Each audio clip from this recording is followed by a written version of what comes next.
Hello friends, welcome back to the heaven now story teller. കഥയിലേക്ക് പോയാലോ? നിനക്കായി ഭാഗം 18 തുടരുന്നു. കണ്ണുകൾ തുറന്ന് നിധി വെറുതെ ചുറ്റും നോക്കിക്കൊണ്ടിരുന്നു. തലേ ദിവസം കുറെ കരഞ്ഞതിനാൽ തന്നെ തലയ്ക്ക് വല്ലാത്ത ഭാരം. അവൾ പതിയെ എഴുന്നേറ്റ് ബെഡിലേക്ക് ചാരിയിരുന്ന് ചുറ്റും നോക്കി. ആഡംബരം നിറഞ്ഞ റൂം. ഒരു ചെറിയ ഭാഗമുണ്ടെങ്കിൽ അതിൽ പോലും വൃത്തിയും വെടുപ്പും കൂടാതെ ആകർഷണീയമായ രീതിയിലെല്ലാം ഒരുക്കി വെച്ചിരിക്കുന്നു. ഒരു ഇന്റീരിയർ ഡിസൈനർ എന്ന രീതിയിൽ അവളെ അതിലേക്ക് അടുപ്പിക്കാൻ കഴിയുന്ന പല കാര്യങ്ങൾ ആ റൂമിലുണ്ടായിരുന്നു. പക്ഷേ അതിനു പറ്റിയ മാനസികാവസ്ഥയല്ല തനിക്ക് എന്നവൾ വേദനയോടെ ഓർത്തു. മനസ്സ് തൻ്റെ കൈപ്പിടിയിലല്ല. ഇവിടെ നിന്ന് ഒരു രക്ഷപ്പെടലില്ല എന്ന് മനസ്സ് പറയുന്നു. ആകെയുള്ള വഴി അയാളുടെ ഡീലിങ്ങിന് ഒരുങ്ങുകയാണ്. പക്ഷേ എന്നാലും ചിന്തകൾക്കൊടുവിൽ ആ ഡീലിന് സമ്മതിക്കാൻ അവൾ തയ്യാറായി. കാരണം ജീവൻ തന്നെ തേടി വരുമെന്ന് ഉറച്ചു വിശ്വസിച്ചു. ഒന്ന് ഫ്രഷായി അവൾ തനിക്കായി തയ്യാറാക്കിയ കബോർഡിൽ പോയി നോക്കി. എല്ലാ തരം വസ്ത്രങ്ങളുമുണ്ട്. അതിൽ നിന്നും അവൾ ഒരു ധാവണി സെറ്റ് എടുത്തു. അതെടുത്ത് തിരിയുമ്പോഴാണ് അവൾ ആ കബോർഡിനടുത്തായി ഒരു ബോക്സ് കാണുന്നത്. നല്ല രീതിയിൽ ഡിസൈൻ ചെയ്ത ഒരു ചെറിയ പെട്ടി. അത് അവൾ തുറക്കാനായി തുടങ്ങിയെങ്കിലും പെട്ടെന്ന് അവൾ അതിൽ നിന്ന് കൈമാറ്റി. എന്നിട്ട് അടുത്തായുള്ള ഓർണമെന്റ്സ് ഉള്ള പെട്ടി എടുത്തുകൊണ്ട് തിരിഞ്ഞു നടന്നു.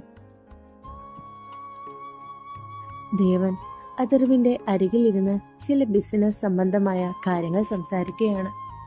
അഥർ ഈ സമയം മടിയിൽ വെച്ച ലാപ്ടോപ്പിൽ എന്തോ നോക്കിക്കൊണ്ടിരിക്കുകയാണ്. അത്രയും നിശബ്ദമായ ഹാളിൽ പെട്ടെന്ന് കുപ്പിവളകളുടെ ശബ്ദം കേട്ട് എല്ലാവരും അവിടേക്ക് നോക്കി. സ്റ്റെപ്പ് ഇറങ്ങി വരുന്ന നിധിയെ കണ്ടതും പലരുടെയും കണ്ണുകൾ അത്ഭുതത്താൽ മിഴിഞ്ഞു. തലേ ദിവസം കണ്ടപോലെ ആയിരുന്നില്ല അവളുടെ രൂപമാറ്റം. മുഖത്ത് വേദനയുണ്ടെന്നറിയാം, എങ്കിലും നല്ല ഉറപ്പ് അവളുടെ മുഖത്ത് തെളിഞ്ഞു കണ്ടു. നിധി ഇറങ്ങുമ്പോൾ തന്നെ കണ്ടിരുന്നു. ആ വലിയ രാജകീയമായ രീതിയിൽ ഡിസൈൻ ചെയ്ത ഹാളിന് നടുവിലായി ലാപ്പായി ഇരിക്കുന്ന അഥർവിനെ, അരികിൽ ദേവനും, അവന്റെ ചുറ്റും ഒരുക്കു ശരീരമായി അവന്റെ പേഴ്സണൽ ഗാർഡ്സ്. പിന്നെ നിധി ആരെയും വകവെക്കാതെ അവന് നേരെ നടന്നു ചെന്നു. നടക്കുമ്പോൾ കയ്യിലുള്ള കുപ്പിവളകളുടെയും കാലിലെ പാദസ്വരങ്ങളും അതിന്റെ സ്വരം മുഴക്കിക്കൊണ്ടിരുന്നു. പൊതുവെ വളരെ സൈലന്റ് ആയ ആ പാലസിൽ ഈ ശബ്ദങ്ങൾ എല്ലാവർക്കും അരോചകമായി തോന്നി. അതിനാൽ തന്നെ അവന്റെ ആളുകൾ കുറച്ച് ഭയത്തോടെയായിരുന്നു അതിനെ നോക്കിക്കണ്ടത്.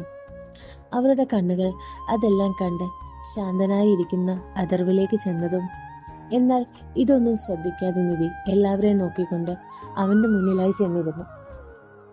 ഒപ്പം അവിടെ മെയ്ഡ് കൊണ്ടുവച്ച കോഫി എടുത്ത് കുടിച്ചുകൊണ്ട് ആരെയും ശ്രദ്ധിക്കാതെ ഇരുന്നു. ഇതെല്ലാം കണ്ട് അത്ഭുതത്തോടെയായിരുന്നു ദേവൻ അവളെ നോക്കിയത്.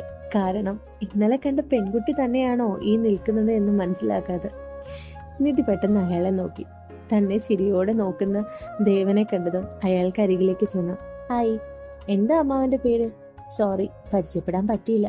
താങ്കളും എന്നെ തട്ടിക്കൊണ്ടുവന്ന് ഈ ആളിന്റെ കൂടെ ഉള്ളതാണോ? അയാൾ അവൾ അഥർവിനെ സംബോധന ചെയ്യുന്ന രീതി കേട്ടതും ഞെട്ടലോടെ അവന്റെ മുഖത്തേക്ക് നോക്കി. ശക്തമായ ഭാവമാണ് എങ്കിലും ദേഷ്യം ലഭിക്കുന്ന രീതിയിലും അവന്റെ മുഖത്തെ പേശികൾ വലിഞ്ഞു മുറുക്കിയിട്ടുണ്ട്. എന്നാൽ അവൾ തിരിഞ്ഞു നോക്കുക പോലും ചെയ്യാതെ തന്നെ മനസ്സിലാക്കിയിരുന്നു തനിക്ക് അരികിലിരിക്കുന്നവന്റെ മാറ്റം. അതറിഞ്ഞുകൊണ്ട് തന്നെ അവൾ അവനെ പ്രകോപിക്കാൻ തുടങ്ങി. ഒരു നിമിഷത്ത് നിധി പെട്ടെന്ന് ഭിത്തിയിലേക്ക് ചേർക്കപ്പെട്ടു. അവന്റെ പ്രവൃത്തിയിൽ ശരീരം വല്ലാതെ വേദനിച്ചുവെങ്കിലും നിധി ഒരു തുള്ളി പോലും ഭയക്കാതെ തനിക്ക് മുന്നിൽ നിൽക്കുന്നവനെ നോക്കി. എന്താ എന്താ നിന്റെ ഉദ്ദേശം? അഥർ മൂർച്ചയേറെ ശബ്ദത്തോടെ ചോദിച്ചു. സിമ്പിൾ, ഞാൻ നിങ്ങളുടെ ഡീലിന് തയ്യാറാണ്. പക്ഷെ എനിക്കും ഒരു ഉറപ്പ് തരണം. അവൻ അവളെ രൂക്ഷമായി നോക്കി. ആ നോട്ടം അവൾക്കുള്ളിൽ ഭയം നിറക്കാൻ കഴിവുള്ളതായിരുന്നു.